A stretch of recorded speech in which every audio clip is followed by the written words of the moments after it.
بسم اللہ الرحمن الرحیم۔ پیارے دوستوں، اللہ کے حکم سے 300 سال تک غار میں سونے والے اصحاب کہف کون تھے؟ حضرت عیسیٰ علیہ السلام کے آسمان پر اٹھا لیے جانے کے بعد عیسائیوں کا حال بے حد خراب اور ابتر ہو گیا۔ لوگ بت پرستی کرنے لگے اور دوسروں کو بھی بت پرستی پر مجبور کرنے لگے۔ خصوصاً ان کا بادشاہ دقیانوس اس قدر ظالم تھا کہ جو آدمی بت پرستی سے انکار کرتا اس کو قتل کر ڈالتا تھا۔ اصحاب کہف جو بادشاہ کے معزز درباری بھی تھے، مگر یہ لوگ صاحب ایمان اور بت پرستی سے انتہائی بیزار تھے۔ دقیانوس کے ظلم و جبر سے پریشان ہو کر یہ لوگ اپنا ایمان بچانے کے لیے اس کے دربار سے بھاگ نکلے اور قریب کے پہاڑ میں غار کے اندر پناہ گزین ہوئے اور سو گئے۔ وہ لوگ 300 سال تک سوئے رہے۔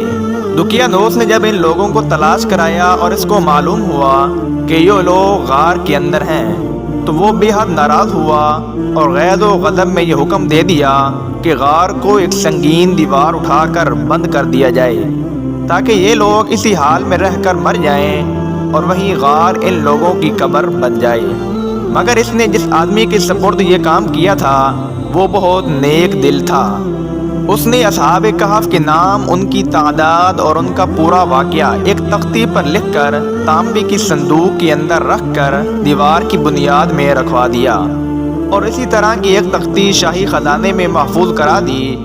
کچھ دنوں کے بعد بادشاہ مر گیا اور سلطنتیں بدلتی رہیں، یہاں تک کہ ایک نیک دل اور انصاف پرور بادشاہ جس کا نام بیلاروس تھا وہ تخت نشین ہوا، جس نے 68 سال تک شان و شوکت کے ساتھ حکومت کی۔ اس کے دور میں مذہبی فرقہ بندی شروع ہو گئی اور بعض لوگ مرنے کے بعد اٹھنے میں اور قیامت کا انکار کرنے لگے۔ قوم کا یہ حال دیکھ کر بادشاہ رنج و غم میں ڈوب گیا اور وہ تنہائی میں ایک مکان کے اندر بند ہو کر خدا بند اللہ تبارک و تعالیٰ کے دربار میں بے قراری کے ساتھ گریہ زاری کر کے دعائیں کرنے لگا۔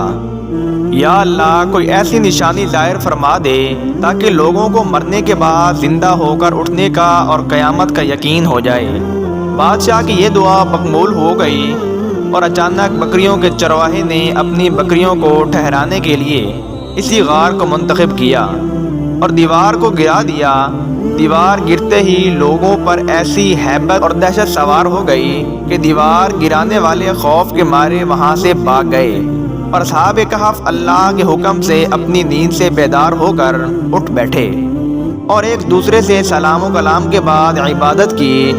جب ان لوگوں کو بھوک لگی، لوگوں نے اپنے ایک ساتھی یملی خان سے کہا کہ تم بازار جا کر کچھ کھانا لاؤ اور نہایت خاموشی سے یہ معلوم کرو کہ دقیانوس ہم لوگوں کے بارے میں کیا چاہتا ہے۔ یملی خان غار سے نکل کر بازار گیا اور یہ دیکھ کر حیران رہ گیا کہ شہر میں ہر طرف اسلام کا چرچا ہے اور لوگ اعلانیہ طور پر حضرت عیسیٰ علیہ السلام کا کلمہ پڑھ رہے ہیں۔ یملی خان یہ منظر دیکھ کر حیران ہو گیا کہ الہی یہ کیا ماجرا ہے۔ اس شہر میں تو ایمان اور اسلام کا نام لینا بھی جرم تھا، آج انقلاب کہاں سے اور کیوں کر آ گیا؟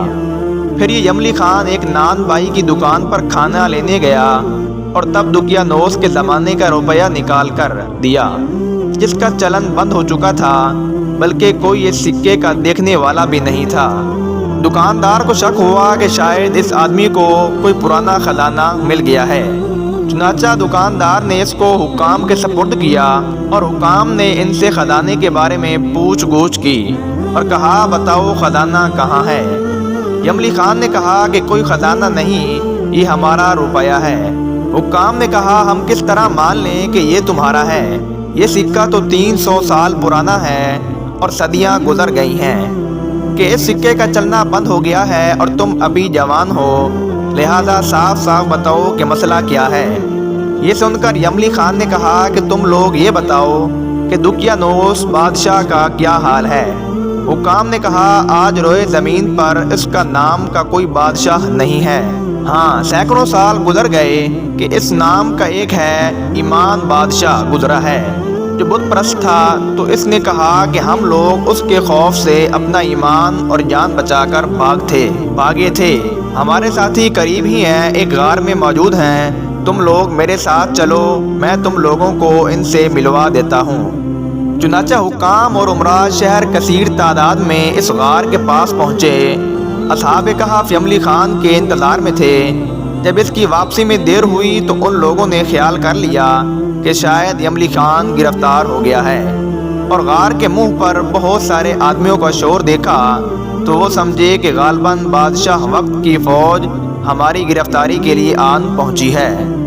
تو یہ لوگ نہایت اخلاص کے ساتھ ذکر الہی اور توبہ استغفار میں مشغول ہو گئے، اور جب بادشاہ وقت نے غار پر پہنچ کر تانبے کا صندوق برآمد کیا اور اس کے اندر سے تختی نکال کر پڑھی تو اس تختی پر اصحاب کہف کا نام لکھا تھا، اور یہ بھی تحریر تھا کہ یہ مومنوں کی جماعت اپنے دین کی حفاظت کے لیے دقیانوس بادشاہ کے خوف سے اس غار میں پناہ گزین ہوئی ہے۔ دقیانوس نے ایک دیوار سے ان لوگوں کو غار میں بند کر دیا ہے۔ ہم یہاں اس لیے لکھتے ہیں کہ جب کبھی بھی یہ غار کھلے تو لوگ اصحاب کہف کے حال پر مطلع ہو جائیں۔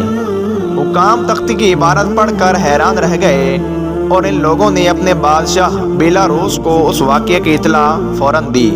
بادشاہ اپنے امراء اور عمائدین شہر کو ساتھ لے کر غار کے پاس پہنچا تو اصحاب کہف نے غار سے نکل کر بادشاہ سے ملاقات کی اور اپنے سرگزشت بیان کی۔ بادشاہ سجدے میں گر کر اللہ تبارک و تعالیٰ کا شکر ادا کرنے لگا کہ میری دعا قبول ہو گئی، اور اللہ پاک نے ایسی نشانی ظاہر کر دی جس سے موت کے بعد زندہ ہو کر اٹھنے کا ہر آدمی کو یقین ہو گیا۔ اصحاب کہف بادشاہ کو دعائیں دینے لگے کہ اللہ تعالیٰ تیری بادشاہی کی حفاظت فرمائے، اب ہم تمہیں اللہ کے سپرد کرتے ہیں۔ پھر اصحاب کہف نے السلام علیکم کہا اور غار کے اندر چلے گئے اور سو گئے۔ ایسی حالت میں اللہ پاک نے ان لوگوں کو وفات دے دی، اور بادشاہ نے لکڑی کا صندوق بنوا کر اصحاب کہف کی مقدس لاشوں کو اس میں رکھوا دیا، اور اللہ تعالیٰ نے اصحاب کہف کا ایسا رعب لوگوں کے دلوں میں پیدا کر دیا کہ کسی کی مجال نہیں تھی کہ غار کے منہ تک جا سکے۔ اس طرح اصحاب کہف کی لاشوں کی حفاظت اللہ تعالیٰ نے سامان کر دیا۔ پھر اس بادشاہ نے غار کے منہ پر ایک مسجد بنوا دی اور سالانہ ایک دن مقرر کر دیا کہ تمام شہر والے اس دن عید کی طرح زیارت کے لیے آیا کریں۔ یہ تھا اصحاب کہف کا واقعہ۔